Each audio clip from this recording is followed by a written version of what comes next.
My brother got engaged on a Saturday in October, and by Sunday morning I already knew the weekend was going to leave a mark. Not because I wasn't happy for him. I was. Marcus had been with Courtney for 4 years, and she was good for him in all the ways that counted. She made him laugh. She called him out when he was being stubborn. She remembered our grandmother's birthday without being reminded.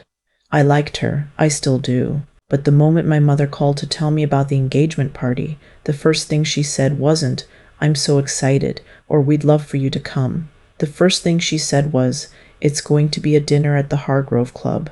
You might want to wear something appropriate." Something appropriate. I'd been a licensed electrician for 6 years by then. I ran my own small crew. I paid my own mortgage on a house I bought at 28. In a neighborhood my parents told me I'd never be able to afford. I knew how to pull a permit, read blueprints, wire a panel from scratch. I had a perfect safety record and a waiting list of clients. But to my mother, I was still the daughter who made the wrong choice. My family is full of attorneys. My father is a partner at a firm downtown that carries his last name on the letterhead. My older brother Marcus followed him into law, passed the bar on his first try, and was made junior partner before he turned 32. My mother never practiced, but she has a law degree framed in the hallway of their house, hung right between Marcus's undergraduate diploma and my father's portrait from the State Bar Association. I did not go to law school. I enrolled in an electrician apprenticeship program at 21, after one semester of pre-law that made me feel like I was slowly turning into someone I didn't recognize. I told my parents at Thanksgiving. My father set down his fork very slowly and asked me if I understood what I was throwing away. My mother said nothing at all, which was somehow worse. For 11 years after that, I was the quiet footnote in the family story, present at holidays, seated at the edge of the table, introduced to family friends with a pause before my name, like they were bracing for the explanation that would follow. "This is our daughter Claire. She's in the trades." The pause. Always the pause. My boyfriend Noah had heard all of it. He knew every version of the story because he'd watched me come home from enough holidays with that particular look on my face, the one where I was holding it together with both hands and just barely. Noah and I had been together for almost 2 years when Marcus got engaged. We met at a hardware supply warehouse, which is exactly the kind of story my mother would find too on the nose. He was there picking up lumber. I was there for conduit fittings. He held the door and we ended up talking for 45 minutes in the parking lot about why old houses are both beautiful and a nightmare to rewire. He was a general contractor. Built custom homes mostly. Small operation, just him and a rotating crew of 4 or 5 depending on the season. His truck had a dent in the back bumper from a job site in 2019, and he'd never bothered to fix it. He wore the same Carhartt jacket from October through March. When he smiled, there were lines around his eyes that only showed up there, nowhere else. I loved him in a way that felt like relief. When I told my mother about him, she asked what firm he was with. When I explained he was a contractor, she said, "Oh, so he builds things?" in the tone someone might use to describe a child's hobby. I didn't push back. I never did back then. The engagement party was on a Friday night in November. The Hargrove Club is the kind of place that doesn't list prices on anything and where the coat check girl has a better poker face than most trial lawyers. My parents had reserved the private dining room. 22 people, all told, family from both sides, a few of my parents' closest friends, Courtney's parents, and her uncle who flew in from Boston. Courtney's uncle was named Gerald Whitfield. I didn't know that name yet. I would by the end of the night. Noah and I drove together. He wore a dark blazer over a flannel shirt, which was as dressed up as he got, and he looked good. He always looked comfortable in his own skin, which I'd always envied a little. I wore a green dress I'd bought 2 years ago for a work dinner and hadn't worn since. We parked 3 blocks away because the valet line was long, and Noah said he'd rather walk. We held hands on the way in. He asked me twice if I was okay. I said yes both times. The room was warm and low-lit and full of people I mostly recognized and a few I didn't. My parents greeted us near the entrance. My father shook Noah's hand firmly and said, "Good to finally meet you," which was technically true since they hadn't met before, but it landed with the warmth of a legal disclosure. My mother kissed my cheek and told me my dress was lovely, then immediately turned to ask Courtney's mother about the ceremony venue. We were seated at the far end of the table, not the children's table.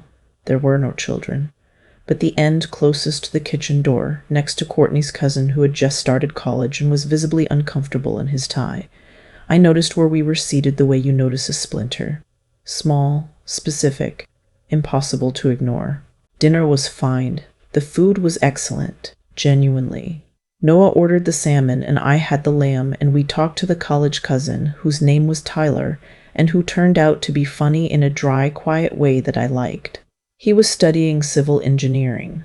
Noah asked him about his program, and they talked for a while about load-bearing structures, and I watched Noah explain something technical with his hands and thought about how he never made anyone feel stupid for not knowing something. Gerald Whitfield was seated near the center of the table, between Courtney's mother and my father.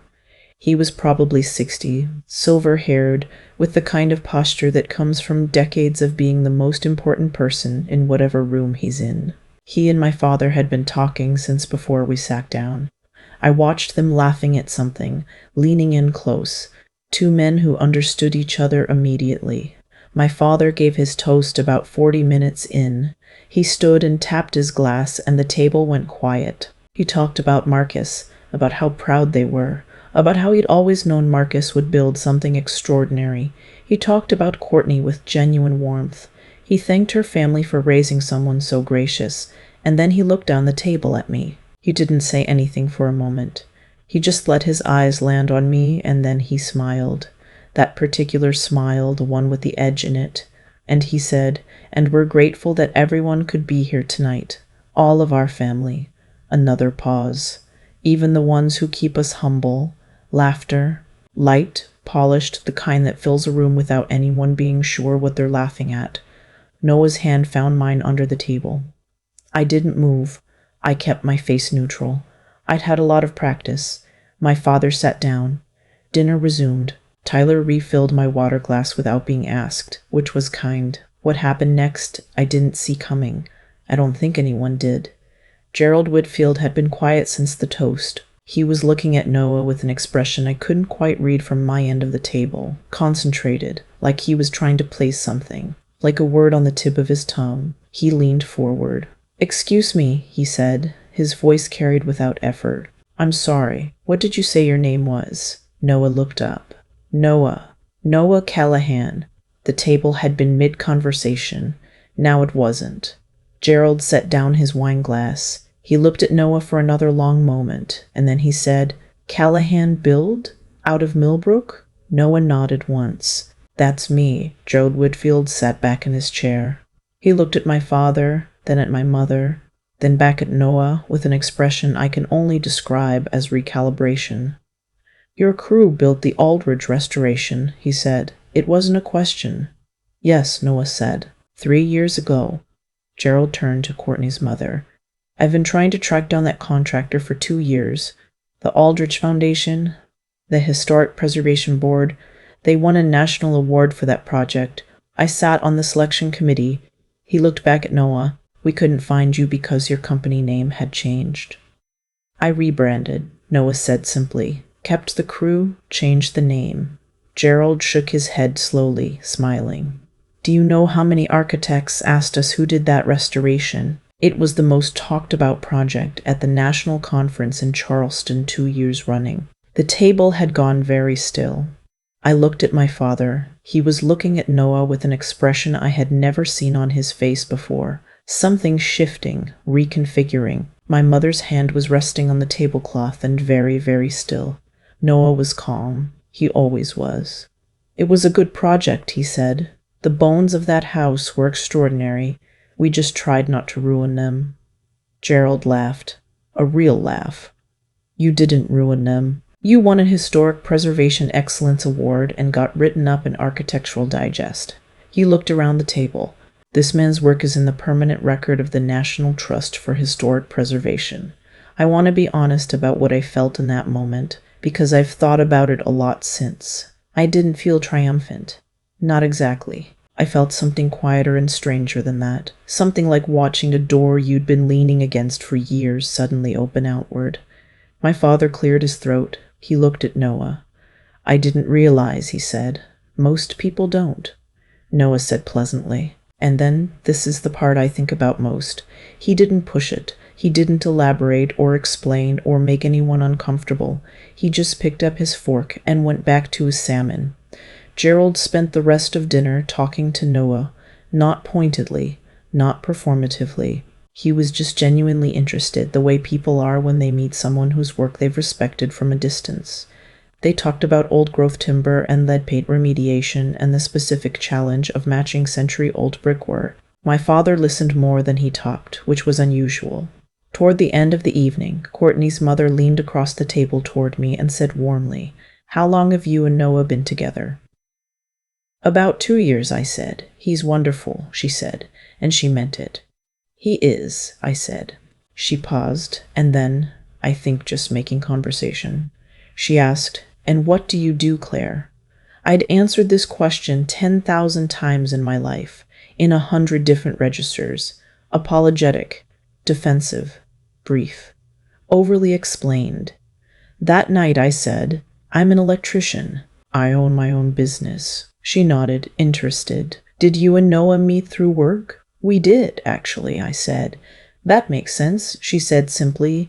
"People who love what they do tend to find each other." I don't know why that hit me so hard. It was such a simple thing to say. In the car on the way home, Noah drove and I looked out the window at the November dark and the street lights going past. "You okay?" he asked. Third time he'd asked that night. "I don't know," I said, which was the most honest answer I'd given in years. He nodded. He didn't push. After a while I said, "Why didn't you ever tell me about the award?" He was quiet for a moment. It didn't come up. "Noah." "Okay," he said, "because I didn't want you to think that was the reason I was worth something. The award or the write-up or Gerald Whitfield knowing my name." He glanced at me. "I'm the same guy either way." I didn't have anything to say to that. I just reached over and put my hand on his arm and kept it there the rest of the way home. My father called me the following Monday. I almost didn't pick up. He didn't open with an apology, which was true to form. He opened with, "I've been thinking about Friday night." I said I had been too. He was quiet for a moment, and then he said, "I don't think I've been fair to you." I sat down. This was not the conversation I had ever expected to have. "What you've built," he said slowly. "Your business, your—" I didn't take it seriously. "I think you knew that." "I knew that," I confirmed. Another silence. My father is not a man who sits easily in silence. The way I spoke at the dinner, that was wrong. Not "I'm sorry." Not yet. But wrong. For my father, that was a seismic word. "It was," I said. He exhaled. "I'd like to understand more about what you do. If you're willing." I thought about it. I thought about 11 years of pauses before my name. I thought about appropriate and the wrong end of the table and every introduction that ended with the trades. "I'm willing," I said, "but I need you to actually want to understand, not just to feel better about Friday." "That's fair," he said. And for the first time in a long time, it sounded like he meant it. My mother took longer. She called 2 weeks after my father, after what I assume was a lot of conversation between them that I wasn't part of. She didn't mention the dinner directly. She asked how I was, how Noah was, and whether I might want to come for Sunday dinner sometime soon. "Bring Noah," she said. "Okay," I said. "I'd like to get to know him," she said carefully, "properly." I said we'd come. We went in December. My mother made pot roast, which is what she makes when she's trying. My father asked Noah questions about the Aldrich restoration for most of the meal. Genuine questions, the kind where you're actually listening to the answers. Noah talked about the process with the same ease he always had, without performing, without making anyone feel like they'd missed something. At some point my mother turned to me and asked about a project I was working on, a full rewire on a Victorian in the historic district, which I'd been trying to coordinate around the homeowner's schedule for weeks. I started explaining the complications, half expecting her to redirect the conversation. She didn't. She listened. She asked a follow-up question. It wasn't fixed. One Sunday dinner doesn't fix 11 years. I knew that going in, and I think my parents did too. But there was something different in the room that evening. Some door that had opened and hadn't been closed again. After dinner, while Noah and my father were in the living room talking, my mother and I stood in the kitchen doing dishes the way we used to when I was a kid, before everything got complicated. She handed me a bowl to dry. She didn't look at me when she said, "I think I was afraid that if you didn't follow the path we knew, we wouldn't know how to talk to you." "You could have just asked," I said. She nodded. "Quiet. I know." I dried the bowl. Outside, I could hear Noah laughing at something my father said, and it was such a normal sound that it caught in my throat a little. "I do love what I do," I said. "I want you to know that. It's not the consolation prize. It never was." My mother was quiet for a moment. "I'm starting to understand that. We're in a better place now, my family and I. Not perfect. I don't think we'll ever be the family where everything goes unsaid, and it's fine, because too much already went unsaid for too long. But my father came to see a job site I was proud of last spring. He wore the wrong shoes and stood too close to the equipment twice and asked me about load calculations with the focused attention of someone who genuinely wants to understand. He said, "This is more complicated than I thought." I said, "Most things are." He laughed. Not the dinner party laugh. The real one. Noah proposed in March, on a Thursday in our kitchen, while I was making coffee. He didn't get down on one knee. He just put the ring on the counter next to my mug and said, "I've been carrying this since January, and I can't think of a good reason to wait any longer." I looked at the ring and then at him, and then I said, "January? You waited 2 months?" "I was working up to it," he said. "You once told a city inspector his interpretation of the building code was incorrect while he was in the middle of writing a citation," I said. "You don't work up to things." He smiled. The lines around his eyes. I was nervous. I picked up the ring. I looked at it for a moment. And then I said yes, not because of Gerald Whitfield or the Architectural Digest write-up or any room going quiet at the right moment, but because of 45 minutes in a parking lot years ago. Because he asked good questions and listened to the answers. Because he never once, not once, made me feel like I was too little. When I called my parents to tell them, my father said congratulations, and meant it. My mother asked when we were thinking of having a wedding.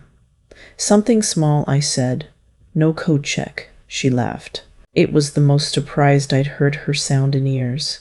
Some things take a long time to get where they're going. I used to think that meant they weren't going to arrive. I know better now. Some things just travel slower, and when they get there, they stay. I've been thinking a lot lately about what it actually costs to stay quiet for too long. Not the dramatic kind of quiet, not the silence before a storm. The everyday kind, the kind where you decide for the 100th time that it's not worth the argument, that you'll let the pause before your name slide, that the wrong end of the table is fine, you're used to it, it doesn't matter. I did that for 11 years, and I want to be honest about something. I don't think I was being patient. I think I was being afraid. There's a difference. Patience is something you choose with a clear head. Fear is something that chooses you, and then convinces you it was your idea. What changed things for me wasn't Gerald Whitfield knowing Noah's name. I want to be clear about that, because if I'm being truthful, what Gerald did was hand my parents a reason to reconsider, and reasons aren't the same as change. Reasons are just the door. Someone still has to decide to walk through it. What actually changed things was my father calling on a Monday and using the word wrong. Not on your behalf, not because someone with credentials validated choices. He said it because something in him had shifted enough to say it. And I think that shift had been building for a long time. It just needed a crack in the wall to get through. That's the thing about how we treat people over years and years. It accumulates.